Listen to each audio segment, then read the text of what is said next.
Sir ಅದು ನನ್ನ ಸ್ಕೂಲಿಗೆ ಬೆಳಗ್ಗೆ 11:15 ಅದು ಪೋಸ್ಟ್ ಮೂಲಕ ಬಂತು ಸರ್. ಆ ಲೆಟರ್ನ ಓಪನ್ ಮಾಡಿ ನೋಡಿದೆ, ಅದು ನನ್ನ ಹೆಸರು ಮೇಲೆ ಬಂದಿತ್ತು ಸರ್.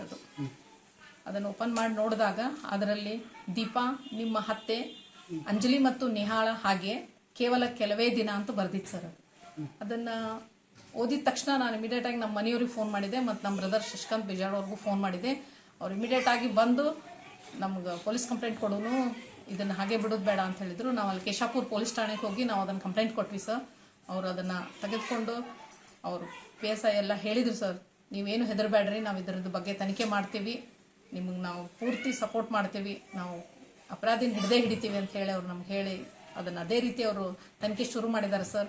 ಅಪ್ಡೇಟ್ ಅದ ಸರ್, ಅವತ್ತಿಂದ 28ನೇ ತಾರೀಕಿಂದ ಇವತ್ತಿನವರೆಗೂ ನಮಗೆ ಅವರು ಸ್ಪಂದಿಸ್ಕೊಂತ ತನಿಖೆ ಮಾಡ್ಕೊತಾನೆ ಇದ್ದಾರೆ ಸರ್.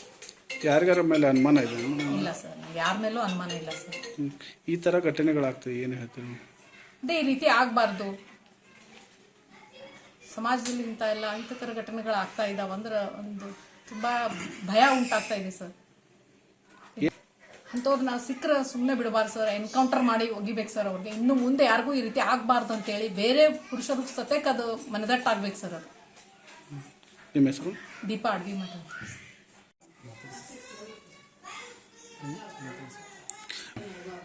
ಸರ್. ನಂಗೆ 28ನೇ ತಾರೀಕು ಮುಂಜಾನೆ 11:15 ಸುಮಾರು ಪೋಸ್ಟ್ ಮೂಲಕ ಬಂತು ಸರ್, ನಾನು ಸ್ಕೂಲಿಗೆ ಬಂತು ಸರ್. ಬಗ್ಗೆ ಏನು ಮಾಹಿತಿ ಗೊತ್ತಾಗಿದೆ ಸರ್. ಏನಾರು ಬಂದಿತ್ತು? ಏನು ಪತ್ರ ಬರಕ್ಕೆ ಈ ಥರ ಕಾರಣ ಏನಂತ ನಿಮಗೇನು ಅನಿಸ್ತು? ನನಗೆ ಹಂಗೇನು ಇದು ಇಲ್ಲ ಸರ್. 20 ವರ್ಷ ಆಯ್ತು ನಾನು ಇಲ್ಲಿ ವರ್ಕ್ ಮಾಡಕತ್ತು. ಎಲ್ಲ ಮಕ್ಕಳು ನಮ್ಗೇನೆ ಯಾವ್ದು ಇದಿಲ್ಲ ಸರ್. ಎಲ್ಲ ಮಕ್ಕಳು ಅಷ್ಟೇ ಪ್ರೀತಿ, ನಾವು ಹುಡುಗರಿಗೂ ಅಷ್ಟೇ ಇದು ಮಾಡ್ತೀವಿ ಸರ್, ಅಷ್ಟೇ ಪ್ರೀತಿ ಹೇಳ್ಕೊಡ್ತೀವಿ ಸರ್.